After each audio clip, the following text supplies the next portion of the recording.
Louvado seja o nome do Senhor. Abra sua Bíblia no Evangelho de João, capítulo de número 15.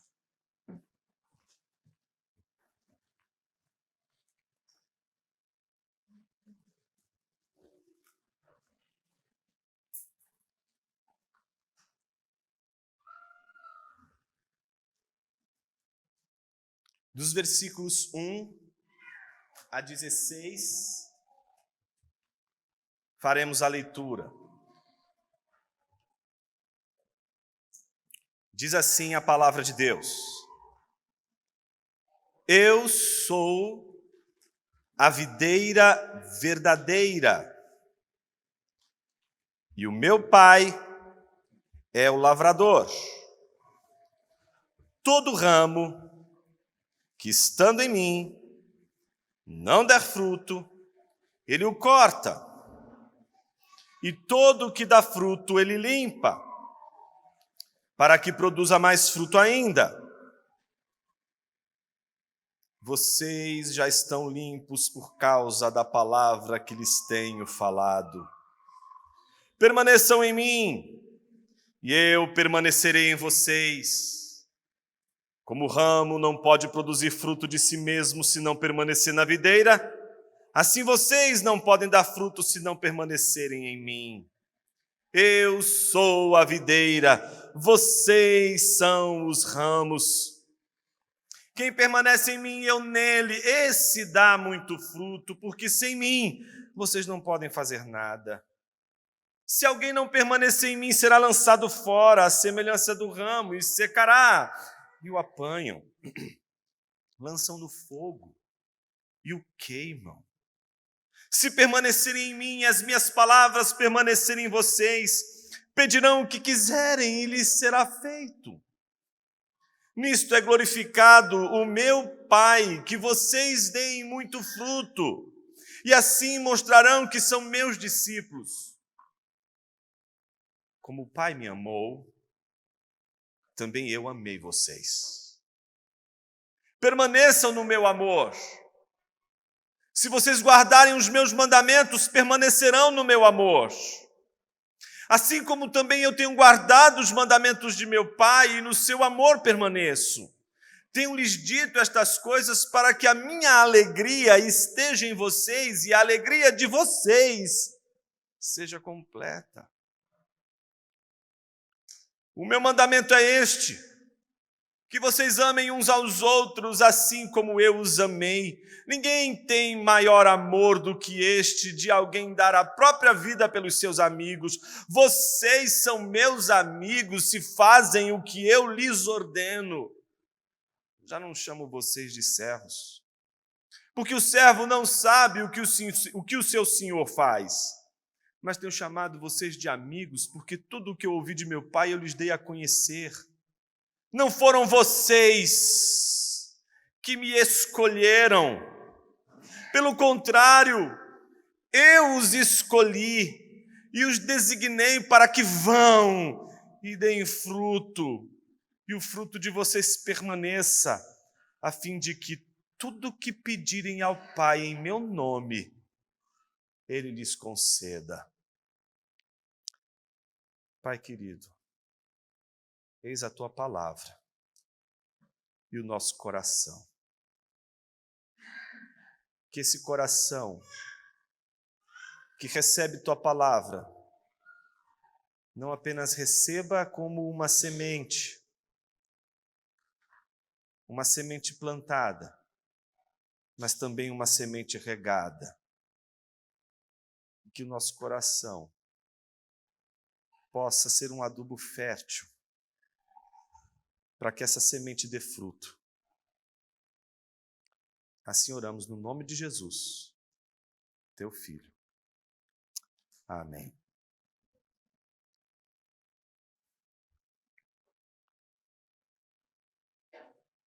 Tu não tens a obrigação de me querer. E eu não tenho condições alguma de te querer.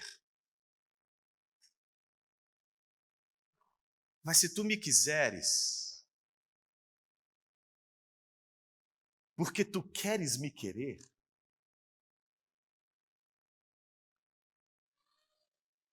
então tu podes me levar a te querer, com o mesmo querer que tu me queres. Porém, se tu não me quiseres, eu não posso te querer, porque minha vontade, depravada, pervertida pelo pecado, nunca te quererá, se tu não me queres. Senhor, converte o meu querer, para que eu possa te querer, com o mesmo querer que tu me queres. Bonito isso, não? Sabe por que a gente conhece isso aqui? Porque os cristãos do primeiro século escreviam suas orações. Essa oração não é minha.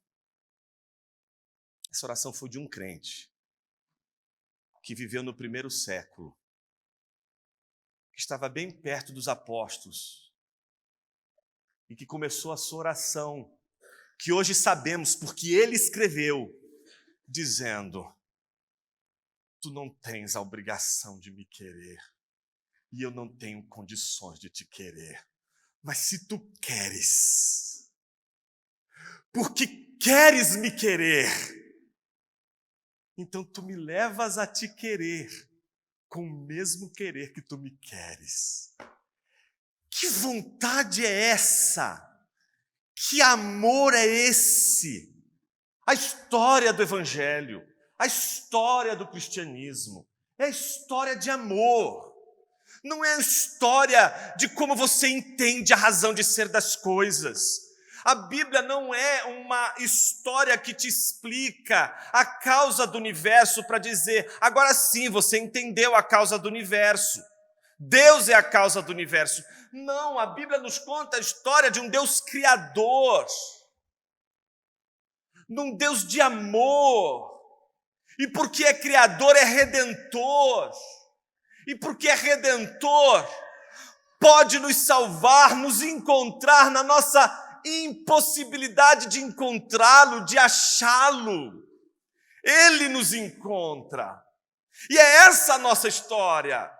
A nossa história é a história do querer de Deus, que invade nosso querer. Um querer que não queria, um querer que não desejava fazer sua vontade, mas por causa do querer de Deus, o nosso querer passa a querer não somente a Deus, mas também sua vontade. Então nosso querer, que antes era ímpio, que antes era tão perdido em suas próprias paixões, ele agora passa a desejar e a querer outras coisas, que não são apenas as coisas dessa terra. Então a gente passa a querer coisas que são celestiais, a desejar o céu, a querer coisas celestiais, a perceber que esse mundo todo me é insuficiente, não cabe tudo aqui dentro, porque meu coração é muito maior, a minha vontade é muito maior, quero muito mais do que isso.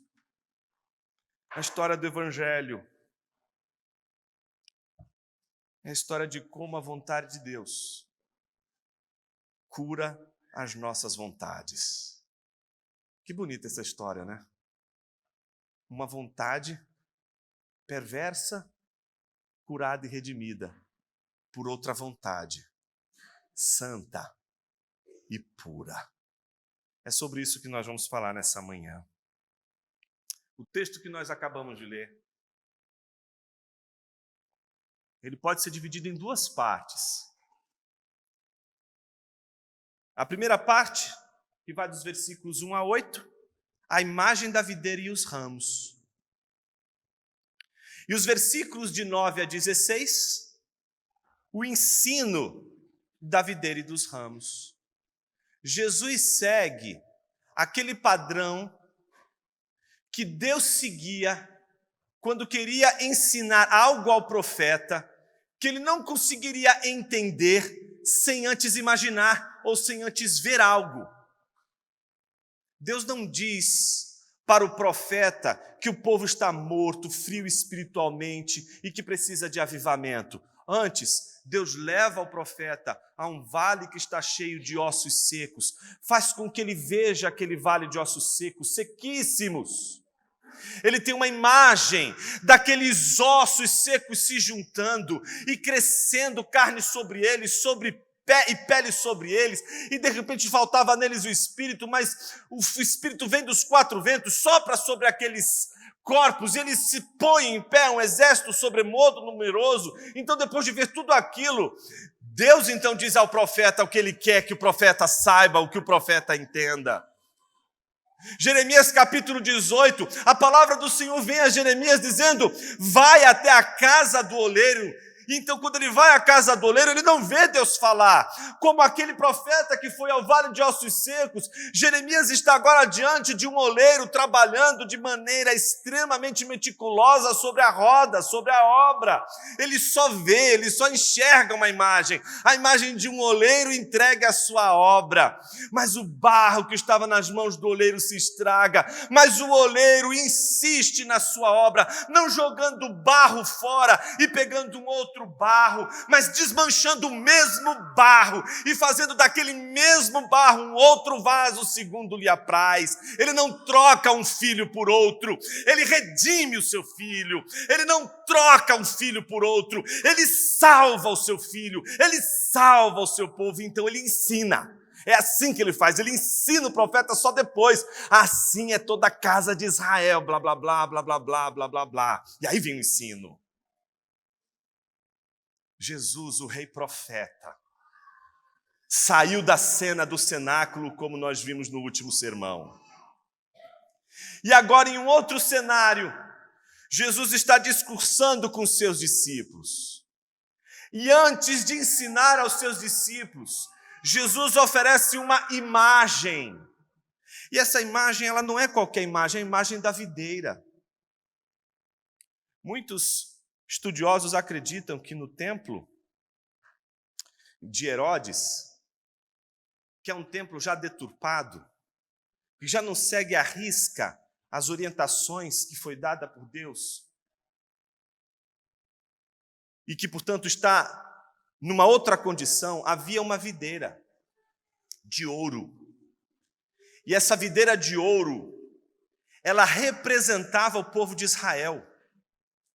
Porque o povo de Israel foi a videira que Deus plantou, foi a videira que Deus cuidou, foi a videira que Deus fez o seu trabalho tão comum desde o jardim do Éden. O trabalho do jardineiro, o trabalho da poda, o trabalho da disciplina, o trabalho do compromisso, o trabalho do amor.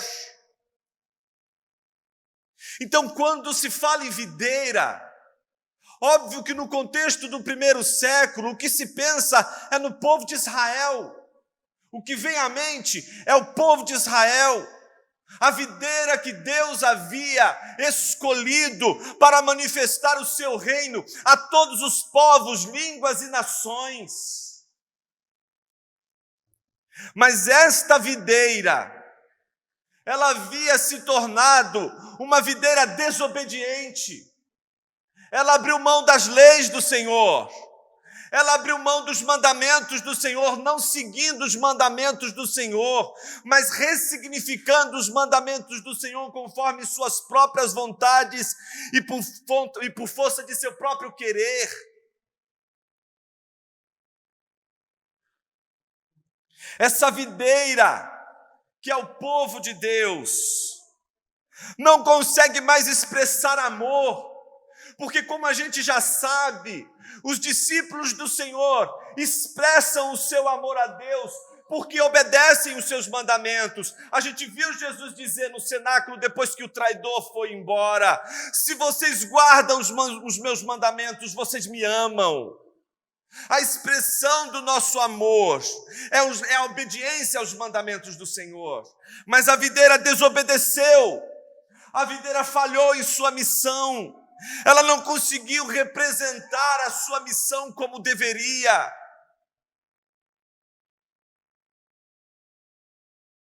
Então Deus levantou a videira. A videira da qual Israel é só uma sombra. A verdadeira videira. E então Jesus apresenta a primeira imagem. Não mais Israel como a verdadeira videira, mas Ele mesmo como a verdadeira videira. Ele mesmo será aquele que Deus usará para manifestar a sua glória sobre povos, línguas, tribos e nações. Não mais o povo, mas agora Jesus Cristo, a videira verdadeira. O Pai é o mesmo. O jardineiro é o mesmo. O jardineiro que coloca as suas mãos com todo cuidado e com a disciplina que lhe apraz, constantemente cuida para que a videira permaneça vigorosa. Então, o que nós vemos nos versículos 1 a 8? Em primeiro lugar, Jesus dizendo: eu sou a videira, meu pai é o jardineiro, meu pai é o lavrador. Mas o que esse pai faz? O que esse jardineiro faz? Todo ramo que estando em mim não der fruto, ele corta. Pô, mas quem é esse ramo? Nós sabemos que o ramo é definido por Jesus no versículo de número 5, quando Jesus diz: eu sou a videira, vocês são os ramos. E o que o jardineiro faz com os ramos que são os discípulos? O jardineiro percebe que todo ramo que estando no Senhor não der fruto, Ele corta. E todo que dá fruto, Ele poda, Ele limpa, para que produza mais fruto ainda. Então Ele tem uma visão dessa videira, que é uma visão exatamente de limar aquele ramo que não produz fruto e manter aquele ramo que produz fruto, produzindo ainda mais fruto pela poda.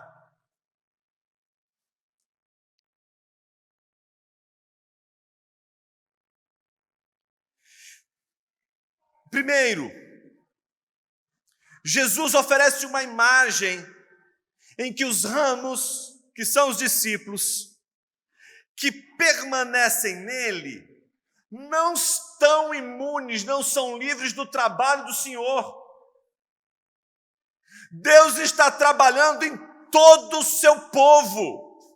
Ele está com as mãos no jardim, Ele está com as mãos na videira, Ele está com as mãos nos ramos, Ele está podando os ramos, Ele está trabalhando nos ramos, porque os ramos precisam deste trabalho.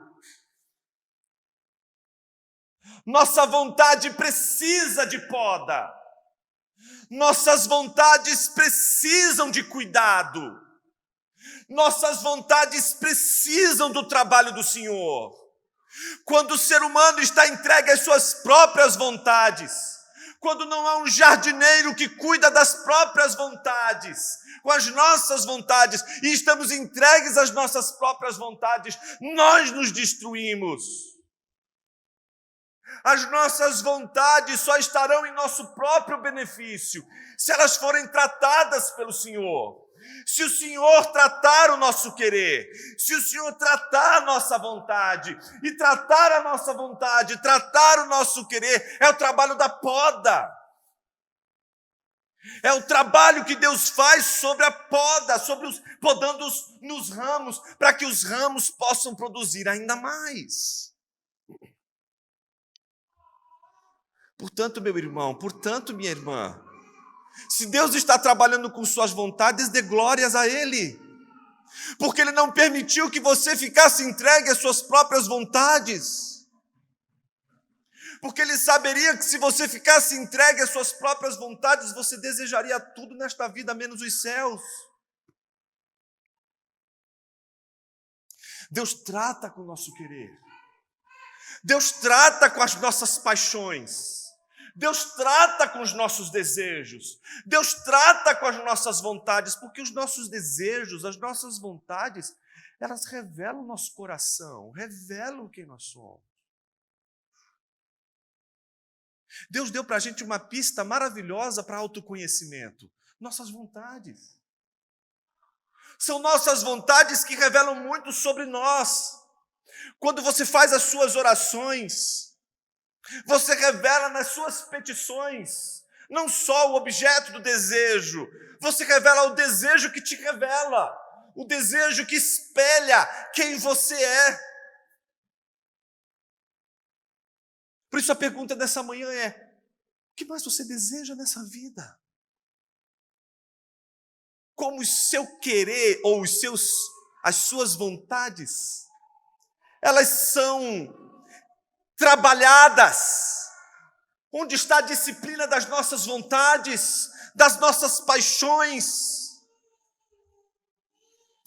Deus não nos deixou entregue às próprias vontades, e por isso Ele nos trata. Por outro lado, o trabalho de Deus não é só com aqueles que permanecem nele e que precisam ter as suas vontades trabalhadas, precisam ter as suas vontades de alguma forma cuidadas.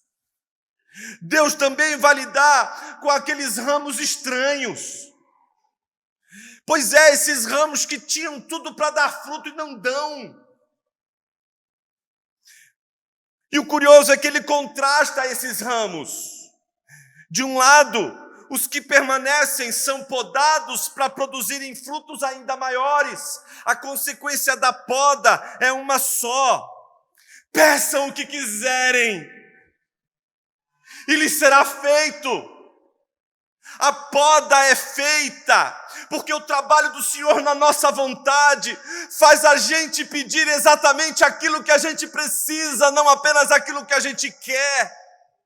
A poda de Deus na nossa vontade converte a nossa vontade de uma tal maneira, o nosso querer de uma tal maneira, que passamos a querer justamente aquilo que Deus quer nos dar. E todo aquele que é tratado em sua vontade pode pedir tudo o que quiser, porque jamais pedirá o que Deus não quer.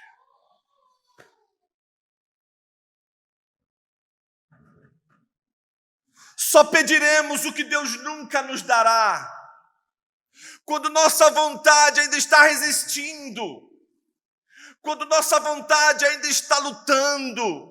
E quando isto acontece, meu irmão, quando isto acontece, minha irmã, a poda do Senhor está acontecendo também na sua vida. Deus não vai deixar você com essa vontade sem tratamento. Ele vai tratar a sua vontade, vai tratar seus desejos. Ele não vai deixar você entregue a eles, porque Ele sabe que se Ele te entregar sem freio nenhum a essas vontades, Ele está entregando você ao inferno.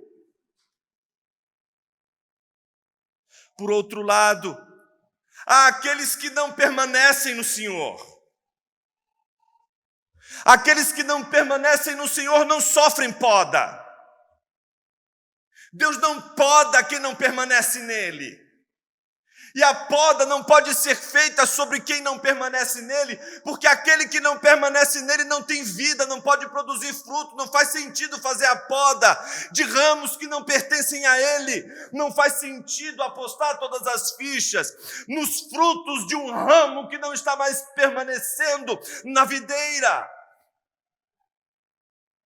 Só faz sentido a poda se o ramo estiver junto à videira. Mas o ensino de Jesus é claro: os que não permanecem não são podados e nem produzem frutos. E a consequência, eles não podem pedir o que quiserem, porque eles não sabem sequer o que querem. E por isso são lançados para fora. E quando são lançados para fora, à semelhança dos ramos, como qualquer ramo que se desconecta da videira desconectado da videira não tem mais vida, seca, e ao secar era jogado exatamente naquele cesto dos ramos que serão queimados.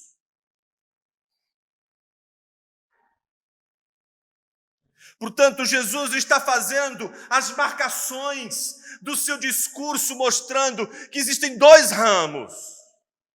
Um ramo que permanece nele e um ramo que não permanece nele. Agora eu preciso fazer uma nota de rodapé. Eu queria muito continuar.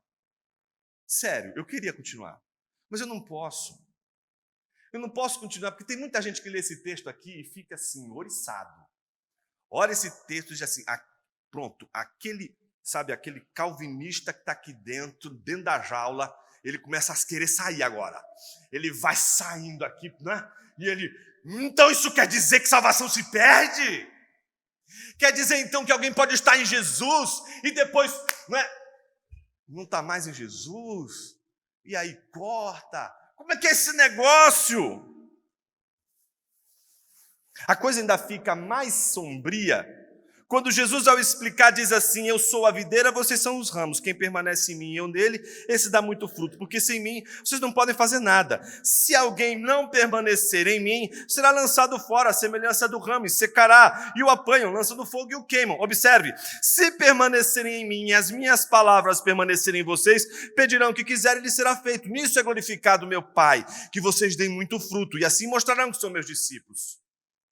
Ou seja, Jesus está contrastando aqueles que são os discípulos com aqueles que não são os discípulos, com o ramo que não pode produzir fruto de si mesmo, porque não tem em si capacidade de produzir fruto. Assim como nós somos os ramos que, ligados à videira, produzimos fruto, não porque somos ramos, mas porque estamos ligados à videira. Aquele que está separado da videira é a prova de que o ramo sem a videira não produz fruto nenhum. O problema não é esse. O problema aqui é com o versículo 2. Todo ramo que estando em mim não der fruto. Esse é o problema. O problema é o ramo que não dando fruto, estando preso a ele, é cortado e lançado fora. Pronto. Aí o arminiano que estava dentro de você agora surge. E fala, é isso mesmo, é a liberdade. É a vontade que estava aqui dentro de mim agora. E aí você fica aquela luta interior dentro de você. E aí, Senhor, quem tem razão? Calvino ou Armínio? Não é? Aí você tenta encontrar o próximo irmão na igreja que esteja interessadíssimo nessa discussão. E aí você vai discutir com ele. Aí você vai conhecer um mundo de discussões. O que interessa para a gente hoje aqui é entender o que significa esse ramo que, estando nele, foi apartado porque não produz fruto. A única possibilidade disso acontecer, meus irmãos, é por uma experiência chamada apostasia. A apostasia, ela é uma vivência que só pode acontecer no seio da igreja. Não existem apóstatas não cristãos. Não existe assim um apóstata que não esteja dentro de uma igreja. O apóstata, ele é fruto do trabalho que acontece dentro da igreja, no contexto da igreja. Hebreus 6, por exemplo, que é aquele arminiano que está dentro de você, começa a florar e dizer assim, é isso mesmo, é a vontade, é eu que decido. Está lá para dizer, tá vendo? Uma vez que todos provaram os dons celestiais e receberam estes dons e provaram deles, é impossível renová-los ao arrependimento, visto que estão crucificando novamente o Cristo. Então a ideia, portanto, de que aqueles que um dia que provaram do Espírito Santo, provaram dos dons do Espírito Santo, se você está falando de um arminiano pentecostal, que falou em língua estranha, que rodou, fez e aconteceu, é impossível renová-los ao arrependimento, porque eles agora negam tudo o que eles viveram no passado. Está vendo? É possível você ser crente, fervoroso, e depois abandonar a fé, apostatar a fé, está vendo? A salvação se perde. Meus irmãos, devagar, vamos devagar. Vou até tomar uma água, como diz o pastor Luiz Saião. Observe.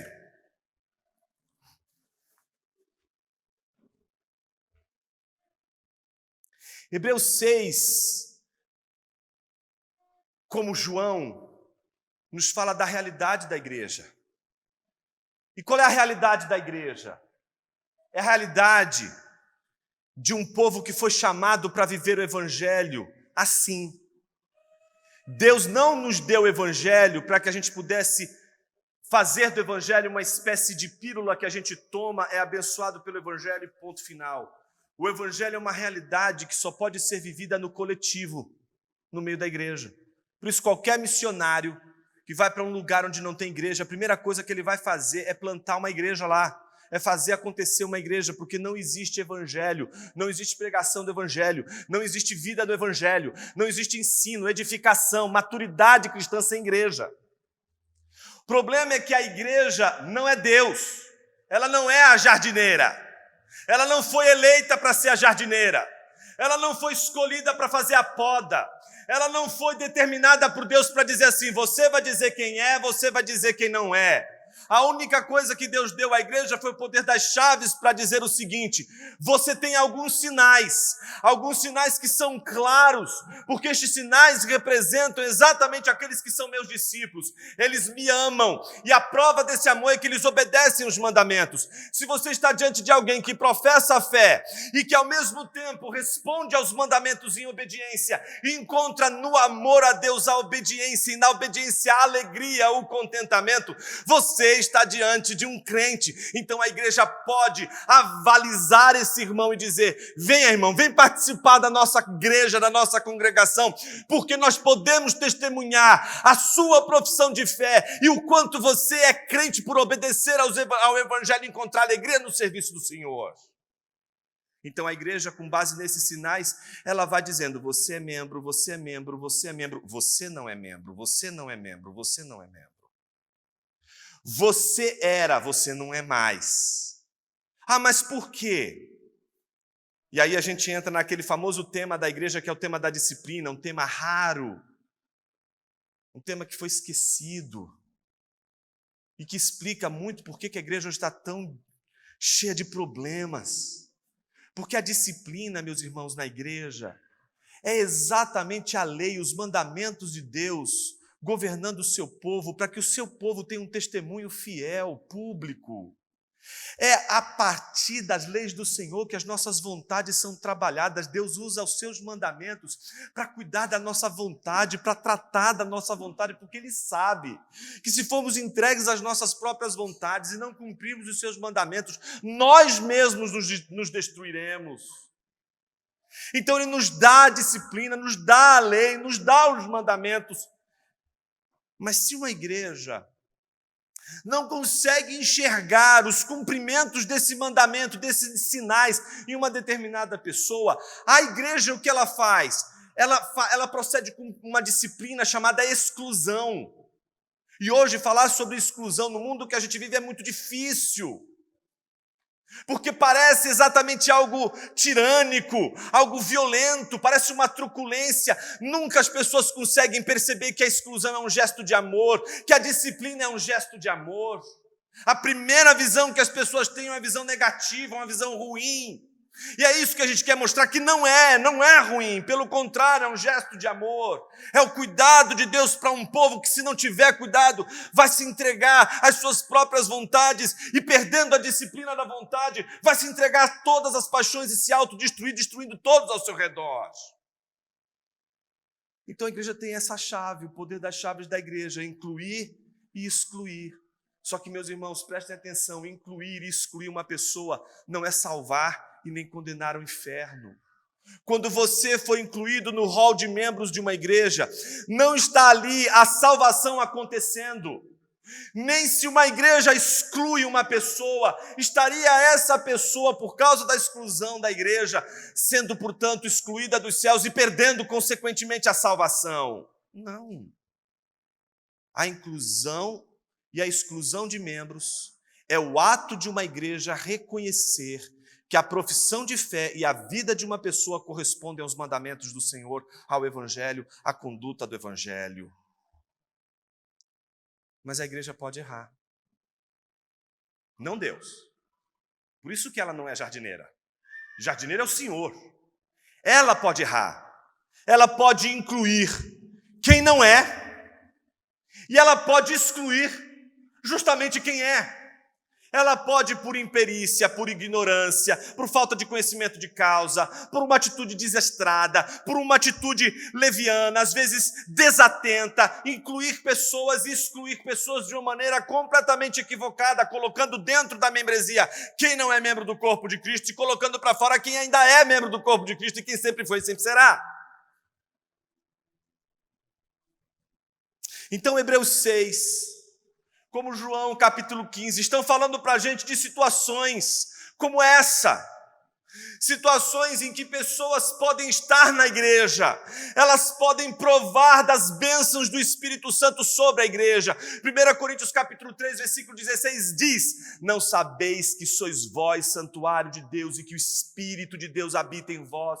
Se alguém destruir o santuário de Deus que sois vós, Deus o destruirá, porque o santuário de Deus que sois vós é sagrado. Ele está dizendo à igreja. Você não pode dizer assim: não, o Espírito Santo é meu, habita em mim e não habita em você.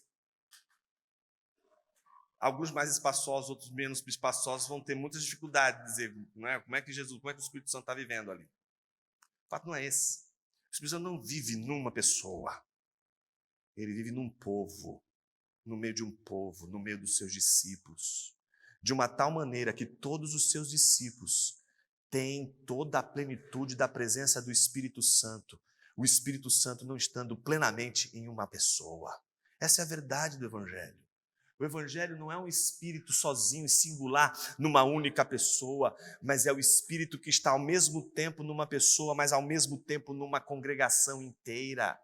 E é por isso, meus irmãos, que o Espírito Santo, quando repousa sobre uma igreja e derrama a sua bênção, com a sua visitação a uma igreja, e uma igreja é abençoada com o fruto do Espírito, que é uma obra que o Espírito faz em cada um dos crentes, não para que os crentes em si provem desse fruto, mas para que a obra do Espírito na sua vida faça você produzir um fruto, que não é para você comer, mas é para o seu irmão provar desse fruto. Aquela pessoa que vai provar do seu fruto, seja ela um crente real ou não, vai provar dos benefícios da ação do Espírito Santo na vida da igreja. Por isso, Hebreus 6 está dizendo que é possível pessoas provarem dos dons celestiais, provarem das bênçãos celestiais, porque qualquer pessoa que não pertença, que não permanece a Jesus Cristo, mas permanece numa igreja, vai provar dos benefícios daqueles que permanecem com Cristo. Portanto, salvação não se perde. Não se perde a condição de filho de Deus. Não se perde a permanência com Cristo. Permanecidos estamos em Cristo. E eu fiz tudo isso aqui porque eu tenho certeza que boa parte de nós, quando lê esse texto, principalmente os crentes, os que realmente são crentes, quando lê essa passagem e se veem lutando com suas vontades, dizem: eu acho que eu sou esse ramo que foi cortado. Eu acho que eu não sou crente, porque eu não estou conseguindo.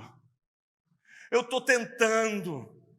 A minha vontade é forte demais e eu não estou conseguindo. O sermão de hoje é para você, meu irmão. Para você, minha irmã. Observe o que Jesus ensina na sua palavra. A partir dos versículos 9 a 16. Em primeiro lugar, o versículo 9. Jesus diz a você que permanece nele, mas que percebe a sua vontade como uma vontade contrária do Senhor, que percebe a sua vontade em luta com as coisas de Deus, em luta com a palavra de Deus, e que se percebe caindo em tentação, caindo em tentação, e lutando contra o pecado sem conseguir êxito. A palavra do Senhor para você, discípulo de Jesus Cristo, ramo que permanece nele, não por sua própria obra, mas por obra do jardineiro. É a você que a palavra de Deus diz: permaneça, não no seu amor por Jesus. O seu amor por Jesus, o meu amor por Jesus é como o amor de Pedro. Mas o amor de Jesus por você é como o amor do Pai por Jesus. Observe o que Jesus diz no versículo de número 9. Como o Pai me amou, também eu amei vocês. Que absurdo isso, meus irmãos. Que absurdo isso. Como assim? Como assim ele me ama? Como Deus o Pai o ama? É um amor divino. É um amor que um ser divino tem por outro ser divino. É um amor de um Deus para com outro Deus que está sendo comparado com o amor de um Deus por nós, seres humanos. Deus está dizendo através de sua palavra que seu Filho nos ama como o Pai o ama.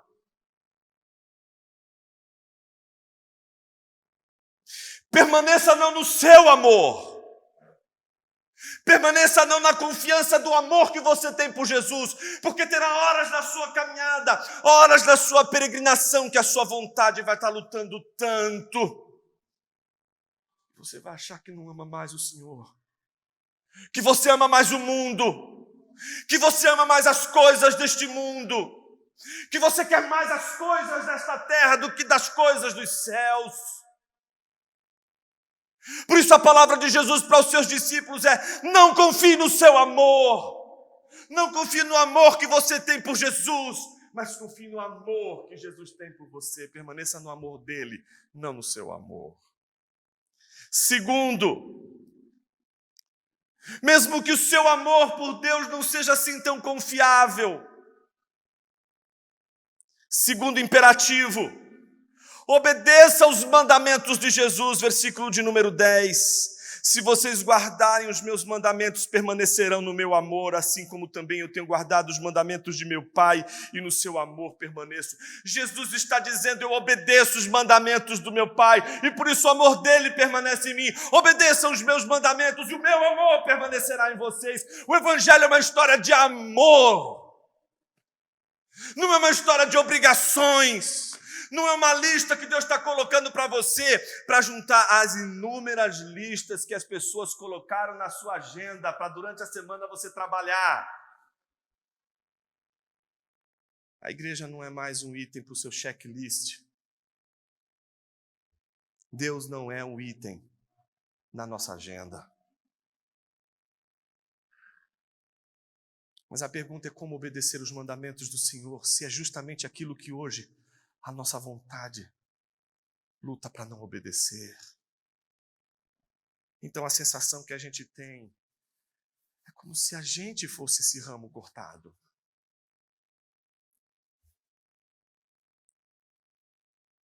Mas aí vem a terceira manifestação do ensino de Jesus. Permaneça no amor de Jesus. Obedeça os mandamentos de Jesus. Olha que coisa linda. Alegre-se em obedecer a Jesus. Ei, está falando sobre alegria. Olha o que está dizendo. Que o mandamento não é mais uma lista de regras que você vai colocar na sua agenda e dizer assim: caramba, o sermão de domingo foi sobre obediência. E eu preciso então pensar o que eu vou fazer essa semana. Eu vou ler a Bíblia todos os dias. Mais um checklist aqui para as minhas resoluções da semana. Não, meus irmãos, eu não estou falando disso. Pelo amor de Deus, não saia daqui pensando que você tem agora mais um monte de regras, mais um monte de mandamentos para você seguir. Não é disso que a gente está falando. A gente está falando da alegria em obedecer. O versículo 11 diz assim: tenho-lhes dito estas coisas, ou seja, Jesus está dizendo, tudo isso que eu estou dizendo para vocês, tenho-lhes dito estas coisas, para que o quê? Para que a minha alegria, ou seja, Jesus está dizendo, eu tenho alegria, eu vou para a cruz, o caminho vocês conhecem, o caminho para onde eu vou, e encontrando ao Pai, nesse lugar onde vocês não estão, eu estarei preparando lugar para vocês, este caminho vocês conhecem, vocês sabem que esse caminho é o caminho da cruz. Mesmo assim, Jesus está encontrando alegria na obediência, que implica sofrimento. Jesus encontrou alegria na obediência ao Senhor. E aqui, meus irmãos, veja, tenho-lhes dito estas coisas para que a minha alegria esteja em vocês e a alegria de vocês não seja aquela alegria parcial, Não seja aquela alegria que você tem e que são as pequenas alegrias da vida. São aquelas pequenas alegrias que você pode passar a semana inteira trabalhando para que você tenha aquelas pequenas alegrias, para que aquelas pequenas alegrias possam estar presentes, não uma vez por mês, mas se possível todos os dias. Então você trabalha por pequenas alegrias e você vai trabalhando porque essas pequenas alegrias você pode fazer com o seu trabalho, você pode fazer com o seu suor, você pode fazer com as suas próprias mãos. Essas pequenas alegrias, elas acontecem e elas são, por incrível que pareça, ainda assim obra da graça de Deus. E você se alegra com essas pequenas alegrias, que são as bênçãos terrenas que Deus nos deu para nos alegrarmos cada dia da nossa vida debaixo desse sol. Mas Deus não nos deu apenas alegrias pequenas para que pudéssemos viver na longa jornada que temos até o céu. Ele nos deu também a possibilidade de provarmos plenitude de alegria, de provarmos um contentamento que é pleno, de encontrar plenitude na alegria do Senhor.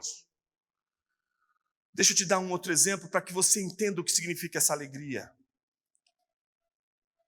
E aqui é a prova do porquê você, na luta da sua vontade, às vezes acha que não é crente. Mas você precisa de uma prova maior para saber por que você é crente, ainda que você esteja lutando por sua vontade.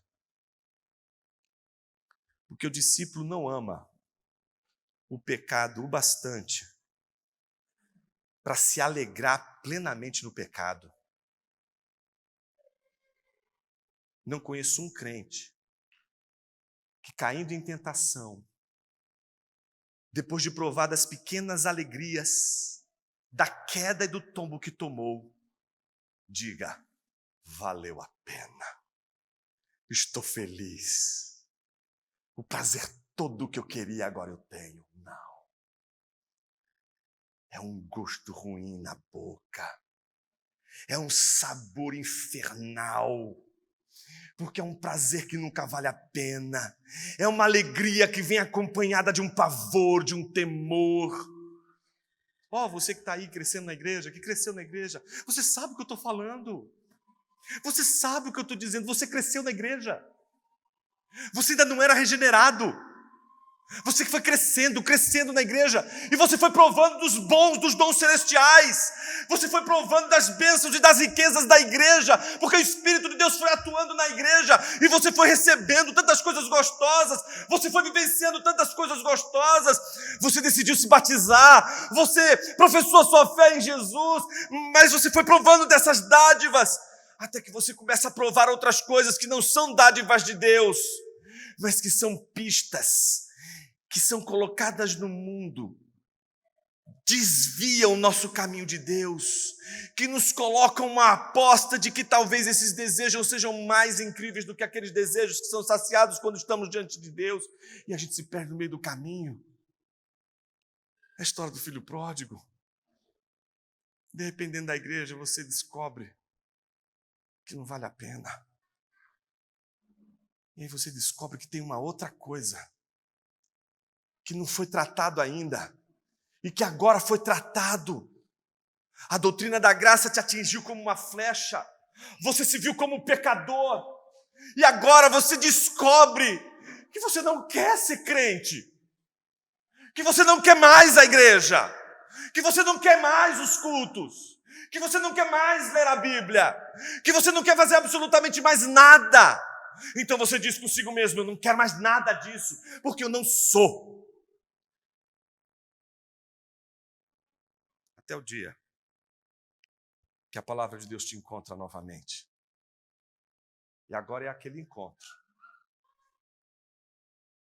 do jardineiro com você. E aí você sente a primeira poda. Você está lá fora. E você não está mais provando dos gozos, das alegrias, das felicidades que toda uma igreja pode viver quando está junta, reunida para louvar e adorar o Senhor. E lá, provando de toda a atmosfera, de todo o ecossistema infernal, você se descobre como não pertencendo também ali. É um gosto amargo, é um prazer que não atinge as últimas consequências. Então você lembra da casa do Pai, é Deus te podando, é Deus trabalhando com a sua vontade, é Deus fazendo você perceber que jamais você gostaria e jamais quereria o Senhor, se isso já não fosse obra do querer do Senhor. Observe, não basta se alegrar. Jesus ainda diz, versículos 12 a 15, o meu mandamento é este, que vocês amem uns aos outros, assim como eu os amei. Ninguém tem amor maior do que este, de alguém dar a própria vida pelos seus amigos. Vocês são meus amigos se fazem o que lhes ordeno. Já não chamo vocês de servos, porque o servo não sabe o que o seu senhor faz. Mas tenho chamado vocês de amigos, porque tudo o que eu ouvi do meu Pai eu lhes dei a conhecer. Então observe, Jesus está olhando para os discípulos e não está dizendo assim para eles: vocês, não é, agora terão o privilégio, não é, de eu dizer que são meus amigos. Não é? Observe o que o texto está dizendo.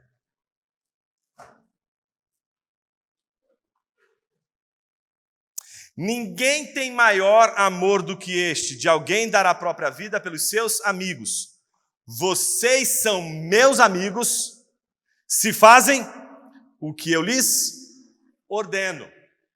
Jesus está dizendo, não que ele é seu amigo. Jesus está dizendo que você é amigo dele. São coisas muito diferentes. Eu já vi gente pegar esse texto e dizer assim, pô, Jesus é meu brother. Eu tenho um papo reto com Jesus, ele é meu amigo. Meu irmão, não confunda as coisas.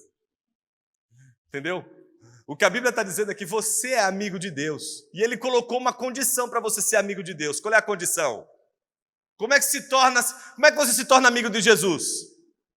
Você será meu amigo se você me obedecer. Jesus é seu amigo? É o que mais você queria nessa vida. O que mais você queria agora, Jesus? Você quer ser meu amigo? Se você quiser ser meu amigo, obedeça os meus mandamentos.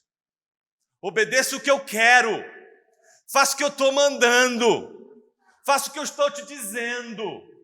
Não, meu irmão, cuidado. Não é unilateral, não é a mesma medida, não, viu? Não é igualzinho, não. Infelizmente, Jesus é Deus. Ou felizmente.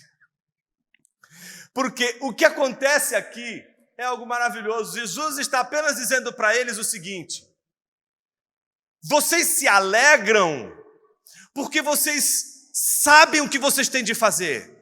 Vocês têm de me obedecer. Mas vocês não me obedecem como um servo. Como se vocês fossem meus servos e eu digo, faça isso. E aí você chega e diz assim, por quê? Mas experimente dizer isso para sua mãe. A mãe diz, faça isso. Aí você vai lá e dá uma de filósofo, né? Por quê? Porque estou mandando. Não tem outro argumento, esse é o melhor argumento. Sempre foi, sempre é e sempre será o melhor argumento. É aí que acaba, é aí que todo mundo fica convencido. Acabou tudo, porque eu estou mandando. Você vai lá e obedece. Tá certo? O filho não pode fazer isso com o papai e com a mamãe. Não pode dizer assim, olha, acho que vocês deviam fazer isso, papai e mamãe. E aí papai e mamãe falaram assim, por quê? Falei, porque eu estou mandando. Imagina se isso acontecesse nos dias de hoje. Não funciona assim, filho. Eu sei que você quer ser amigo de Jesus para dar algumas ordens para ele. Mas isso não acontece do seu lado para Jesus. Não acontece do lado de Jesus para você. Acontece do seu lado em relação a Jesus. Você pode cantar que é bom ser amigo de Deus. Mas entenda, é você o amigo de Deus. Ele não está dizendo que ele é teu amigo. Ele não é teu amigo. Ele é teu Senhor, teu Criador e aquele que te ama de um modo tão maravilhoso que é o modo como os amigos costumam amar outros amigos. Curiosamente, como é que os amigos se comportam com relação aos seus amigos? Jesus vai dizer. Eles dizem o porquê. Olha o que Jesus disse. Já não chamo vocês de servo, porque o servo não sabe o que o seu senhor faz. Mas tenho chamado vocês de amigo, por quê? O que caracteriza essa relação de amizade? Eu estou dizendo para vocês o porquê vocês têm que fazer o que vocês estão fazendo. Eu não estou dizendo que vocês têm que fazer porque eu estou mandando, simplesmente. Eu estou explicando para vocês, eu estou compartilhando com vocês, eu estou dizendo para vocês as razões, eu estou comunicando tudo para que vocês tenham consciência, plena consciência. Permaneça no amor de Jesus, obedeça os mandamentos de Jesus, alegre-se em obedecer a Jesus, ame o seu irmão como Jesus amou e como Jesus amou. A Bíblia diz: já não chamo vocês de servo, porque o servo não sabe o que o Senhor faz. Versículo 13: ninguém tem amor maior do que este, de alguém dar a própria vida pelos seus amigos. O amor que Jesus quer que eles tenham uns pelos outros é aquele amor que Jesus apresenta dando a sua vida pelos seus. Mas observe, Jesus não dá a vida pelos seus amigos como um amigo. Jesus não está salvando a sua vida para que você realize os seus objetivos, para que você chegue no lugar onde você quer chegar, como amigos fazem. Aquilo que nós fazemos uns pelos outros não é aquilo que Jesus fez por nós. A grandeza do que Jesus fez extrapola, é o modelo, mas nunca será alcançado por nós. E como termina? Como deve terminar a vida de todo cristão. Não apenas permanecendo no amor de Jesus, não apenas obedecendo os mandamentos de Jesus, não apenas encontrando alegria na obediência a Jesus, não apenas amando uns aos outros, mas orando ao Pai em nome de Jesus, aquele que nos escolheu. Olha o desfecho, versículo de número 16. Não foram vocês que me escolheram. Pelo contrário, eu os escolhi. E os designei para que vão e deem fruto, e o fruto de vocês permaneça, a fim de que tudo que pedirem ao Pai em meu nome, Ele lhes conceda. Já vi tanta gente dizer que é por causa desse versículo que a gente pode pedir tudo ao Pai com fé. Se a gente pedir com fé, Ele vai dar. E se não dá, é porque faltou fé. Não é? E não tem nada a ver com isso. O que esse texto está dizendo é que aqueles que são podados, trabalhados na sua vontade pelo Senhor, eles nunca vão pedir algo que não seja o que Deus queira. Eles vão querer o que Deus quer. E por isso, quando eles orarem, eles vão sempre orar o que Deus quer. E quando você ora o que Deus quer, não tem como sua oração não ser atendida.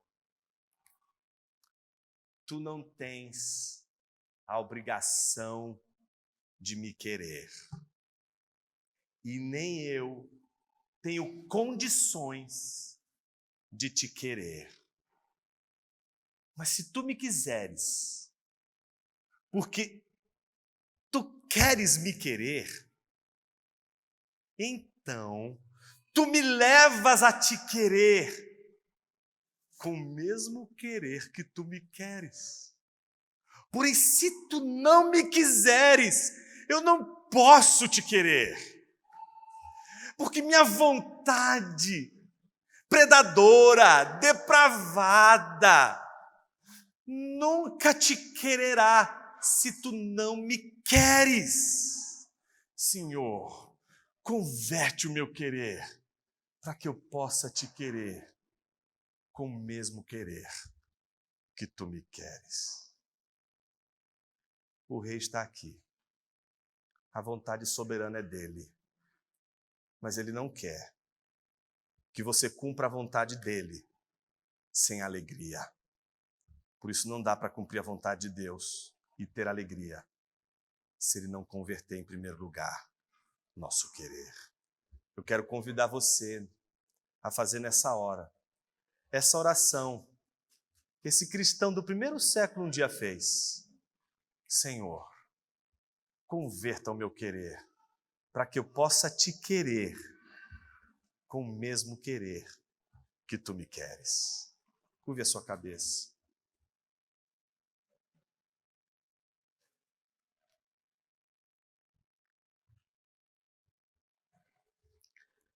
Trata com o nosso querer, Senhor. Trata com a nossa vontade, Pai. A gente quer mandar, a gente quer governar, a gente quer fazer do nosso jeito. E às vezes a gente se dá muito mal, porque não queremos o que o Senhor quer. Mas a nossa maior alegria é saber que nós permanecemos no Senhor. E é porque permanecemos no Senhor que a nossa vontade não vai prevalecer. É porque permanecemos no Senhor que a nossa vontade contra a tua vontade vai ser tratada. E vai ser tratada com luta, com poda, com dor. Ô Senhor, eu quero orar junto com meu irmão e com a minha irmã que sentem a dor quando o Senhor opera com a tua santa sovela, quando o Senhor opera com a sua tesoura, quando o Senhor poda, quando o Senhor mexe com as nossas vontades e desejos e a gente ansiosamente espera que é a nossa vontade que vai nos fazer felizes e a gente vai lutando contra o Senhor, como Jacó um dia lutou contigo. Mas que bom saber que estamos permanecendo no Senhor e é por isso que a nossa vontade vai ser convertida. E no final das contas é a tua vontade que vai se prevalecer. E no final das contas é a nossa alegria que vai transbordar por ver a tua vontade se realizando. Não porque é simplesmente a tua vontade, mas porque agora também é nossa vontade. E aí sim, Senhor, oraremos a oração que o Senhor nos ensinou com toda a força. Seja feita a tua vontade, assim na terra como nos céus. É no nome de Jesus, teu Filho, que oramos. Amém.